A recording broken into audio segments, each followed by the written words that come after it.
الحمد لله رب العالمين والعاقبة للمتقين والصلاة والسلام على سيد الأنبياء والمرسلين أما بعد فأعوذ بالله من الشيطان الرجيم بسم الله الرحمن الرحيم قال الله تبارك وتعالى في شأن القرآن المجيد والفرقان الحميد وَإِذَا قِيلَ لَهُمُ اتَّبِعُوا مَا أَنزَلَ اللَّهُ قَالُوا بَلْ نَتَّبِعُ مَا أَلْفَيْنَا عَلَيْهِ آبَاءَنَا أَوَلَوْ كَانَ آبَاؤُهُمْ لَا يَعْقِلُونَ شَيْئًا وَلَا يَهْتَدُونَ صدق الله العظيم وصدق رسوله النبي الكريم ونحن على ذلك لمن الشاهدين والشاكرين والحمد لله رب العالمين. آئیے کچھ سننے اور سنانے سے قبل حضور نبی اکرم صلی اللہ علیہ وآلہ وسلم کی بارگاہ محبت میں اپنی اپنی عقیدتوں کا محبتوں کا اظہار کیجیے. جن کو جو درود پاک یاد ہے باواز بلند پڑھیے اللہم صلی علی سیدنا شفیعنا حبیبنا نبینا مولانا محمد وآلہ وسلم صلو علیہ صلاۃ و سلام علیک یا رسول اللہ صلی اللہ تعالی علیہ وسلم. قرآن مجید میں سورۃ البقرہ کی آیت نمبر 170 کے اندر اللہ تبارک و تعالیٰ نے ان بندوں کو مخاطب کیا جو آج یہ بہانہ بنا کر پھرتے ہیں اور اپنے باپ داداؤں کے نام کا مس یوز کر کے خرافات میں پڑے رہتے ہیں. جیسے ابھی محرم الحرام کا مبارک مہینہ ہے تو اس مبارک مہینے کے اندر نہ جانے کتنے قسم کے خرافات کو لوگ عام کرنے میں مصروف ہیں. ڈھول باجے، تاشے، جاہلانہ رسم و رواج، تعزیہ داری اور بہت سارے خرافات جس میں لوگ پڑے ہوئے ہیں.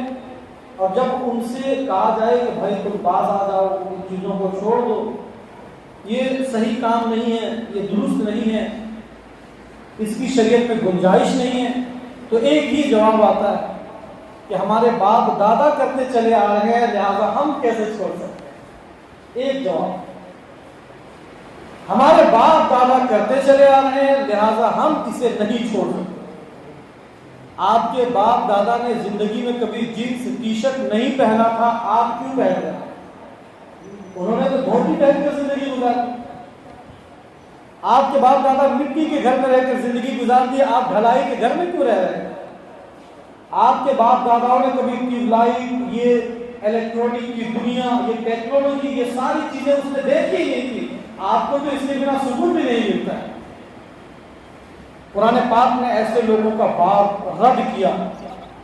ایسے لوگوں، اللہ تو بہتر جاننے والا نہیں کہ کل کیا ہونے والا ہے، کیسے لوگ پڑ جائیں گے گمراہی میں، اور پھر کن چیزوں کی مثال لوگ دے کے بچنے کی کوشش کریں گے.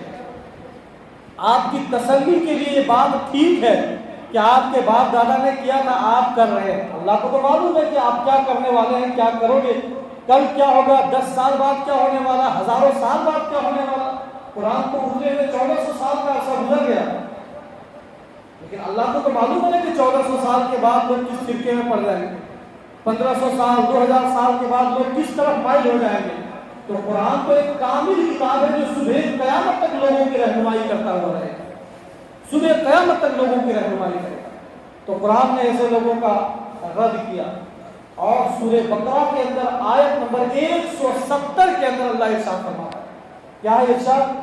وَإِذَا قِيلَ لَهُمُ اتَّبِعُوا مَا أَنزَلَ اللَّهُ قَالُوا بَلْ نَتَّبِعُ مَا أَلْفَيْنَا عَلَيْهِ آبَاءَنَا أَوَلَوْ كَانَ آبَاؤُهُمْ لَا يَعْقِلُونَ شَيْئًا وَلَا يَهْتَدُونَ. اللہ نے فرمایا کہ جب ان سے کہا جائے کہ اللہ کے اتارے ہوئے حکم پر چلو، جیسے ہم کہتے ہیں کہ بھائی ان چیزوں کو چھوڑو، صراط مستقیم پہ آ جاؤ. جب ان سے کہا جائے کہ تم قرآن کی طرف آ جاؤ، ہدایت کی طرف آ جاؤ، اچھائی کی طرف آ جاؤ، برائی سے راستہ چھوڑ دو برائیوں کا، جب ان سے کہا جائے تو کیا کہتے ہیں؟ فرماتے ہیں بل نتبع ما الفینا علیہ آباءنا، ہم تو اس پر چلیں گے جس پر ہمارے باپ اور دادا چلا کرتے تھے. تو قرآن نے کیا فرمایا؟ اولو کان آباؤہم لا یعقلون شیئا ولا یہتدون. کیا تمہارے پاس اتنی عقل نہیں ہے؟ قرآن کہتا ہے کہ تمہارے پاس اتنی عقل نہیں ہے. ہم نے تو تجھے تمام مخلوق میں سب سے زیادہ فضیلت دی، تجھے انسان بنایا، اور انسان کی سب سے بڑی کوالٹی یہ ہے کہ اس کے اندر اللہ نے عقل کو پیدا کیا ہے۔ تو اللہ نے کیا فرمایا؟ لا یعقلون، تیرے پاس عقل نہیں ہے، شیئا ولا یہتدون، تم نہیں دیکھتے کہ ہدایت کا راستہ کس طرف جاتا ہے، اچھائی کا راستہ کس طرف جاتا ہے۔ اگر تیرے ماں باپ گمراہی میں پڑ گئے، تیرے دادا گمراہی میں پڑ گئے، تو کیا تم بھی گمراہی میں پڑ کر اپنی زندگی کو برباد کر لو گے؟ باپ اگر شرابی نکل گیا تو کیا بیٹا بھی شراب پیے گا؟ باپ اگر عیاش بن گیا تو کیا بیٹا اس کے نقشے قدم پر چل کر بیٹا بھی عیاش بن جائے گا؟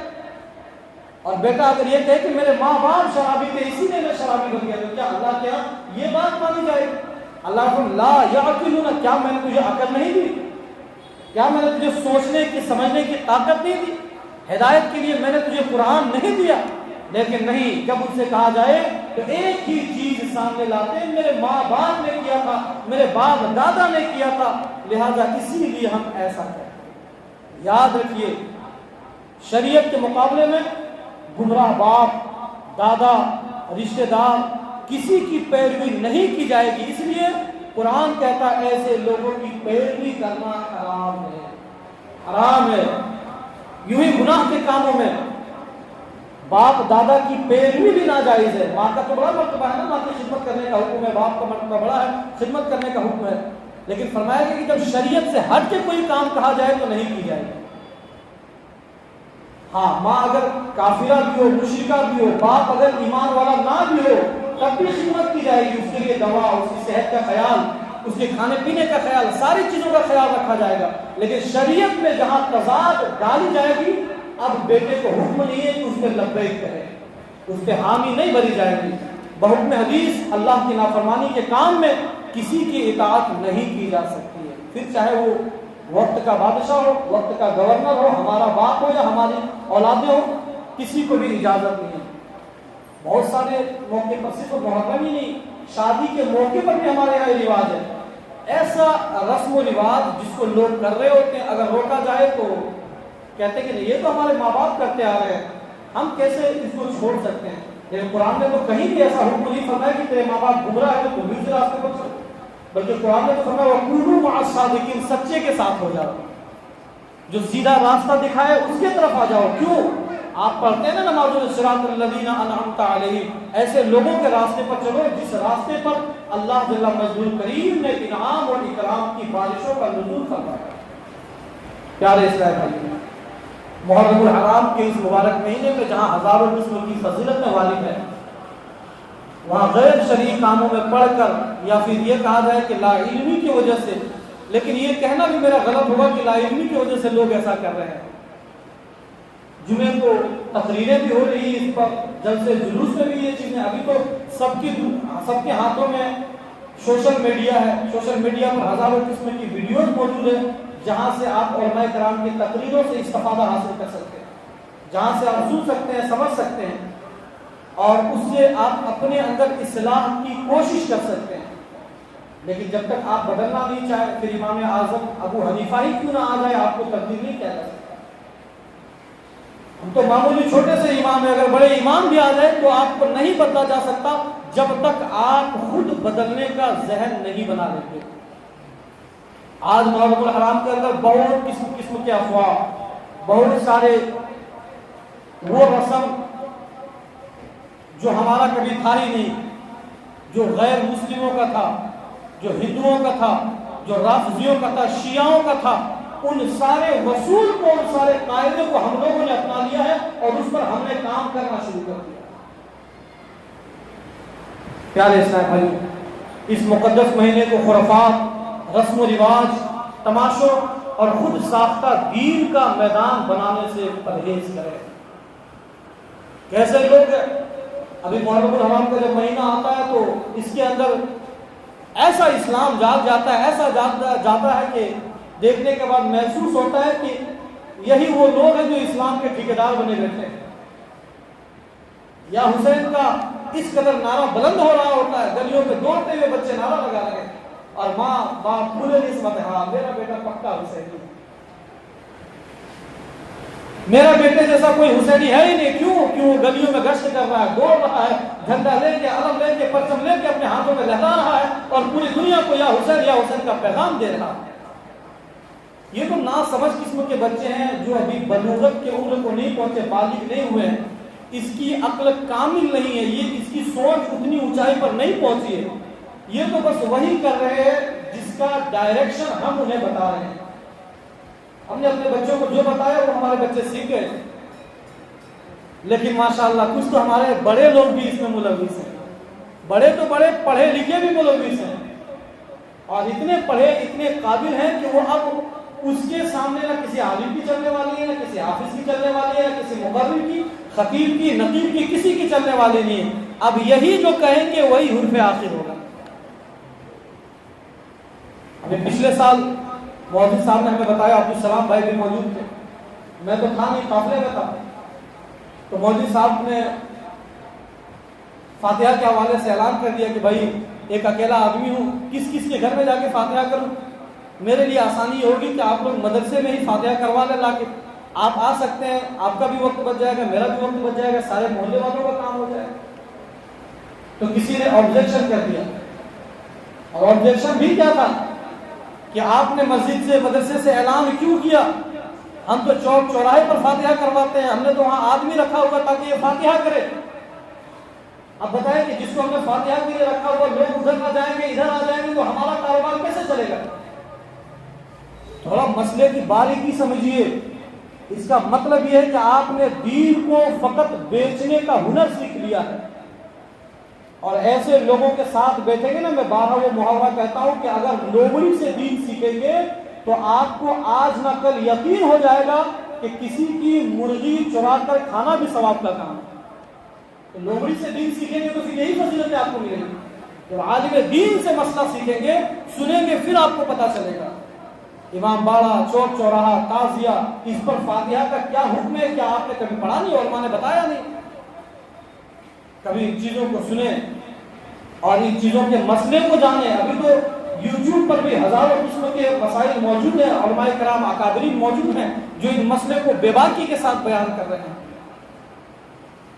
دین آپ کے مطلب کے حساب سے تو نہیں چلنے والا ہے، دین کا اپنا ایک اصول ہے، ایک نظام ہے، دین کا اپنا ایک پروٹوکول ہے، دین کا اپنا ایک الگ اچھا پن ہے، یہ اسی اعتبار سے چلے گا، آپ کے مرضی کے مطابق شریعت نہیں چلنے والی۔ تو پیارے اسرائیل بھائی، تو عرض میں یہ کر رہا تھا کہ ماہ محرم الحرام کو اس انداز میں گزاریے جیسا گزارنے کا حکم ہے۔ یہ اسلام کا پہلا مہینہ ہے اسلامی کیلنڈر کے اعتبار سے، تو اگر اس مبارک مہینے کی قدر نہیں کریں گے تو سال بھر آپ کیا قدر کریں گے؟ اس ماہ مبارک کی تعظیم تو اتنی تھی کہ حضور کے آنے سے پہلے، جب دین اسلام دنیا میں نہیں آیا تھا، اس سے پہلے اس ماہ کے روزے لوگوں پہ فرض تھے۔ محرم الحرام کے چند روزے پہلے کے عوام پر فرض تھا، ویسا ہی جیسا آج ہم رمضان میں رکھا کرتے ہیں۔ تو تعظیم کتنی زیادہ تھی اس ماہ محرم الحرام، لیکن یہ نہیں کریں گے۔ کیا کریں گے؟ کمر میں گھنگرو باندھیں گے، ہاتھ میں دھاگے باندھیں گے، شکل و صورت تبدیل کر کے۔ اللہ پسند نہیں فرماتا ایسے لوگوں کو، ایسے لوگوں کو اللہ ہرگز ہرگز ہرگز پسند نہیں فرماتا جو اپنی صورت کو بگاڑنے میں لگے ہوئے ہیں۔ اللہ فرماتا ہے کہ میں خوبصورت ہوں اور میں خوبصورتی کو پسند کرتا ہوں، کہیے سبحان اللہ۔ اللہ خوبصورت ہے اور خوبصورتی کو پسند کرتا ہے، لہذا آپ خوبصورت لوگ ہیں، اپنے چہرے بگاڑنے کی کوشش نہ کریں، اپنی شکل و صورت بگاڑنے کی کوشش نہ کریں۔ وہ ماں باپ بھی قیامت کے دن جواب دینے کے لیے تیار ہو جائے جو اپنے بچوں کے ساتھ ایسا ظلم کر رہے ہیں، وہ ماں باپ بھی تیار رہے اور آخرت کی فکر کرے، ڈرے اللہ سے۔ اللہ نے پوچھ لیا کہ تیرے بچے تو ناسمجھ تھے، نابالغ تھے، غیر مکلف تھے، شریعت کا حقوق اس پر نافذ نہیں تھا، لیکن تو نے اپنے بچے کے ساتھ کیا کیا؟ اپنے بچے کو ایسے کاموں میں لگا دیا کہ اس کا ذہن بن جائے، وہ غلط چیزوں میں پڑ جائے، وہ غلط رسم و رواج کو حق جاننے لگ جائے، شریعت سے دور ہو جائے۔ کل اگر اللہ نے پکڑ فرما لی تو کل کہنا کہ میرے ماں باپ میرے باپ داداؤں نے کیا تھا اسی لیے میں ایسا کر رہا ہوں، میرے رشتہ داروں نے کیا تھا اسی لیے میں ایسا کر رہا ہوں۔ یاد رکھیے قرآن مجید میں اللہ جل مجدول کریم کا ارشاد قہار ہے۔ اللہ ارشاد فرماتا ہے کہ جس کو میں سختی کے ساتھ پکڑ لیتا ہوں کائنات میں کوئی اتنی جرأت کا مالک نہیں ہے کہ مجھ سے چھڑا سکے، کوئی نہیں بچانے والا۔ غلط رسم و رواج میں پڑھ کے آج کہتے ہیں کہ مولاناؤں نے دین کو مشکل بنا دیا ہے۔ آج کچھ لوگوں کی اصلاح کی جائے تو ان مولاناؤں کا تو کام ہی ہے کہنا، تو مولانا کیا اپنے گھر کی باتیں کر رہے ہیں؟ میں نے کیا کہا کہ آج میرے گھر میں راشن نہیں ہے، میرے گھر میں دودھ دہی کی کمی آ گئی، میرے گھر بار اچھے نہیں چل رہے، راشن کی کمی ہو گئی، میرے بیٹے ایسے، میری بیٹیاں ایسی، کیا ان چیزوں کو علماء بیان کرتے ہیں؟ نہیں، علماء نے جب بھی آپ کو بتایا تو قرآن و حدیث کی روشنی میں باتیں پیش کی ہیں۔ علماء نے جب بھی آپ کو بتایا جو بھی فتویٰ جات دیے ہیں، علماء نے جتنی باتیں آپ کو کہی ہے یہ اپنے گھر کی باتیں نہیں کہی ہے، ساری کی ساری باتیں قرآن و حدیث کے مطابق آپ پر پیش کی جاتی ہیں۔ تو دین علماء نے مشکل نہیں کیا، کچھ ایسے جہلا ہے، کچھ ایسے جاہل ہے جس کے پاس عقل و فہم نہیں ہے، جو ایسا کام کرتے ہیں کہ دین کو سب سے زیادہ نقصان ہوتا ہے۔ پہلے ہم لوگوں کا مذاق اڑاتے تھے، دوسرے قوموں کا مذاق اڑاتے تھے کہ اچھا یہ اپنے خدا کو خود بناتا ہے، خود تعمیر کرتا ہے، پھر لے جا کر اسے خود ڈبو دیتا ہے۔ ہم کیا کر رہے ہیں؟ پہلے ہم لوگوں کو مذاق اڑاتے تھے، اچھا یہ گلیوں میں گھومتا ہے، ناچتا ہے، رقص کرتا ہے، یہ کیسا دین ہے؟ آج ہم بھی تو وہی کام کر رہے ہیں۔ ہمارا دین ناچنے گانے والوں کا دین نہیں ہے، ہمارا دین عیاشی کرنے والوں کا دین نہیں ہے، ہمارا دین خوف خدا میں ڈوبنے والوں کا دین ہے، اللہ کے قریب ہو جانے والوں کا دین ہے، مسجدوں کو آباد کرنے والوں کا دین ہے، لوگوں کے حقوق ادا کرنے والوں کا دین ہے۔ آج جب اذان ہوتی ہے تو لاؤڈ اسپیکر کے ساؤنڈ سے ہمیں تکلیف ہوتی ہے، رات کو جب ڈھول بجتے ہیں اس وقت آپ کی تکلیفیں کہاں دور ہو جاتی ہیں؟ کبھی سوچا آپ نے آپ کی غیرت کتنی مر گئی ہے؟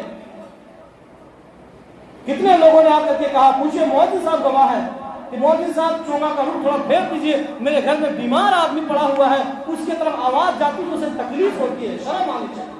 مسلمان کو اذان کی آواز سے تکلیف ہوتی ہے، پھر آپ ڈھنڈورا پیٹتے رہو، گھروں میں بیٹھ کر کے ماتم مناتے رہو۔ آج فلسطین کے بارے میں بولتے ہو، برما کے بارے میں بولتے ہو، دیگر ملکوں کے بارے میں بولتے ہو کہ مسلمان پریشان ہے۔ پریشانی کا سبب کون بن رہا ہے؟ کل اگر آپ کے مسجدوں سے لاؤڈ اسپیکر اتارے جائے تو پھر آپ آ کر کے راستے جام ہرگز نہ کرنا، کیونکہ ان سے زیادہ تکلیفیں تو آپ کو ہو رہی ہے اذان سے۔ اپنی غیرت کو جگائیے۔ اگر واقعی میں غیرت مر گئی ہے تو چلو بھر پانی میں ڈوب جانے کا مقام ہے کہ ایک مسلمان نے اپنی زندگی کو کیسے بدل دیا۔ اذان سے تکلیف ہو رہی، ڈھول میں خوشی ہو رہی۔ تقریر میں امام صاحب تعزیہ کے بارے میں تقریر نہیں کیجیے، کیوں بھائی؟ تعزیہ کے بارے میں کیجیے، کسی کے دل آزاری ہو جائے گا، تو کیا اس کے دل کو خوش کرنے کے لیے ہم شریعت کے معنی مفہوم بدل رہے ہیں؟ امام صاحب چوک پہ فاتحہ کرنے سے نہیں روکیے گا، لوگ آتے ہیں فاتحہ کرانے کے لیے، تو کیا اس کی وجہ سے ہم سنت کو بدل دیں، تبدیل کر دیں، معنی بدل دیں، رسم و رواج تبدیل کر دیں؟ یاد رکھیے جو حق ہے وہی بیان کیا جائے۔ پھر اگر میرے باپ بھی ہو، میرے رشتہ دار بھی ہو، اگر وہ خفا ہوئے تو خفا ہو جائے، میں اللہ اور اس کے رسول کے دین کو پیش کرتا ہوں اور اسی کی خوشی میری مرضی ہے۔ اگر اللہ ہم سے راضی ہو جائے تو پھر مجھے دنیا کے کسی لوگوں کی رضامندی کا کوئی خیال نہیں۔ حسین نے بھی تو یہی کلمہ ادا کیا تھا۔ امام حسین حضرت علی اصغر کو لے کر جب میدان میں آئے اور جب انہوں نے شہادت کے جام نوش فرما گئے تو امام حسین نے اسے اوپر اٹھایا اور جو کلمات جو کتابوں کے اندر موجود ہیں وہ یہی تھا، اللہم رزم بقضائک وصبرا علی بلائک وتسلیما لامر ربک، اے میرے رب تیری جو منشا تھی حسین اس پر اتر آیا، تو چاہتا تھا کہ ہم شہید ہو جائیں، ہم نے کنبہ لٹا دیا، گھرانہ لٹا دیا، بچے کا بچپنا ختم ہو گیا، علی اکبر کی جوانی چلی گئی، عباس کے بازو کٹ گئے، اے پروردگار عالم حسین کا بھائی شہید ہوا، حسین کو کوئی ملال نہیں ہے، حسین کا بیٹا شہید ہوا، حسین کو کوئی غم نہیں ہے، حسین کا علی اصغر اس بچپنے میں دم توڑ گیا، اسے کسی قسم کا کوئی دکھ نہیں ہے، اللہم رزم بقضائک، اے میرے رب بتا کہ تو حسین سے راضی ہے یا نہیں ہے، حسین سب کچھ لٹا کے تجھ سے راضی ہے، بتا کہ تو حسین سے راضی ہے یا نہیں ہے۔ تو گھر والوں کی فکر تو تھی ہی نہیں، اللہ کی رضا مقصود تھا، اللہ کو خوش کرنا مقصود تھا۔ بہرحال پیارے اسلام بھائیوں، اپنے اندر کے غیرت ایمانی کو بیدار کیجیے، غلط رسم و رواج میں پڑھ کر برائے کرم اہل سنت والجماعت کو بدنام مت کرائیے۔ آپ کی وجہ سے لوگ کہتے ہیں کہ بریلوی مسلک کے لوگ ایسے ہیں، ڈھول پیٹتے ہیں۔ آپ کی وجہ سے لوگ کہتے ہیں کہ بریلوی مسلک کے لوگ ایسے ہیں جو ڈھول، تاشے، تازیہ داری، چوک چوراہا، عیاشی اور مرد و خواتین کا ایک جگہ پہ مجمع، میلہ، یہ سب ان کے یہاں ہوتا ہے۔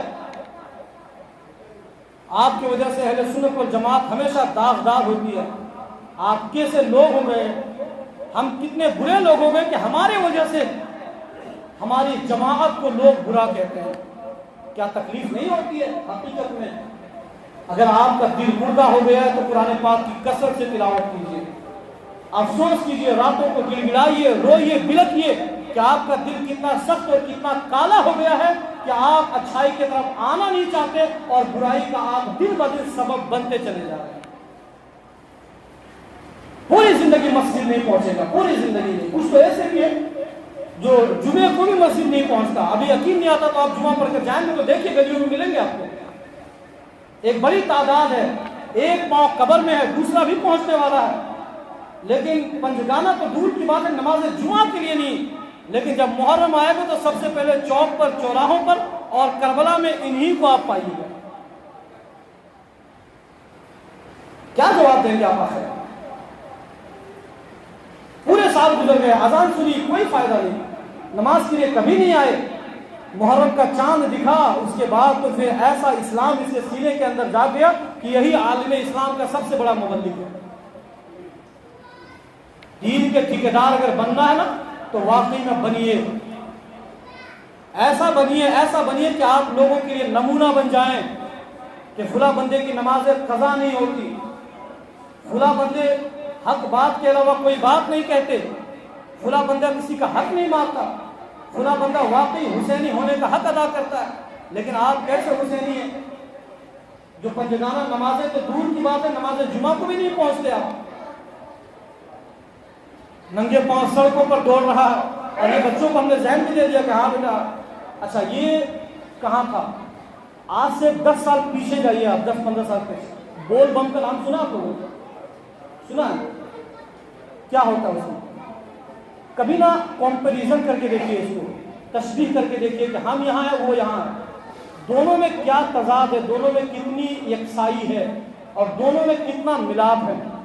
وہاں بھی ننگا پاؤں، یہاں بھی ننگا پاؤں، وہاں بھی ایسا ہو لیا، یہاں بھی ایسا ہو لیا، اس کا بھی کام ہے دوڑنا، مندر وائی چکروں لگانا، اور ہمارا بھی یہی کام رہ گیا کہ چوک چوک پہ جانا، حاضری دینا، سلام پیش کرنا، بس دوڑتے رہنا۔ کیا فرق رہ گیا؟ دین میں یہ باتیں آپ نے کہاں سے ڈال دی؟ یہ تو ہمارا دین کبھی تھا ہی نہیں، ہمارے دین کے اندر ایسی کوئی بات موجود ہی نہیں تھی، ہم نے اس کو کہاں سے نافذ کر دیا؟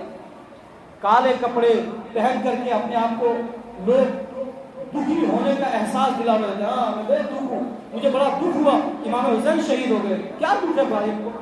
اگر آپ کو واقعی میں دکھ ہوتا تو امام حسین کے لیے آپ فاتحہ خوانی کا اہتمام کریں۔ اگر آپ کو واقعی میں امام حسین کی شہادت سے آپ کوئی سبق سیکھتے تو آپ ان کے لیے نذر و نیاز، فاتحہ خوانی، میلاد پاک، لنگر، سبیلوں کا اہتمام کرتے، لیکن نہیں، آپ ناچیں گے، گائیں گے، ڈھول بجائیں گے۔ کیوں بھائی؟ امام حسین شہید ہو گئے، ان کا غم منا رہے ہیں، تو سال سال میں جب باپ کا برسی بھی آئے نا تو باپ کے برسی پر بھی ڈھول بجا کر کے ان کا ماتم کیجیے، چھوڑ دیجیے سالانہ پروگرام کرنا، میلادیں کرنا، نہ تو منقبت کی مجلسیں سجانا چھوڑ دیجیے۔ جب سال سال آپ کے والد، آپ کے دادا کی جب برسی آئے، ڈھول لے کے بیٹھ جانا، 10 بچے یہاں سے بھی منگوا لینا، مدرسے سے بھی بھیج دوں گا، بٹھا لینا اور ڈھول بجانا، آدھے گھنٹے تک ڈھول خوانی ہوگی۔ پہلے تو فاتحہ خوانی، قرآن خوانی ہوتی تھی، اب ڈھول خوانی ہوگی، کروانا۔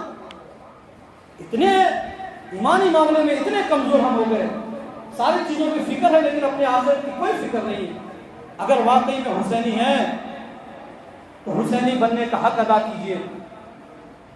تعزیہ پر لاکھوں روپے خرچ تو ہمارا ہو جاتا ہے، لیکن جب مدرسے کے لیے، مسجدوں کے لیے اعلان کیا جائے تو ایک یہ لوگ تو ہمیشہ چندے کرتے رہتے ہیں، جب دیکھو چندہ۔ اگر 20 روپیہ ابھی مہینے کا گھرانہ گھر کے پیچھے لگا ہو، کتنا؟ 20 روپیہ، 30 روپیہ، 30 روپیہ گھر کے پیچھے ماہانہ چندہ مدرسے کا ہے، اس پر بھی جب جائے نا تو کیا کرے؟ مولوی صاحب پیسے نہیں ہیں،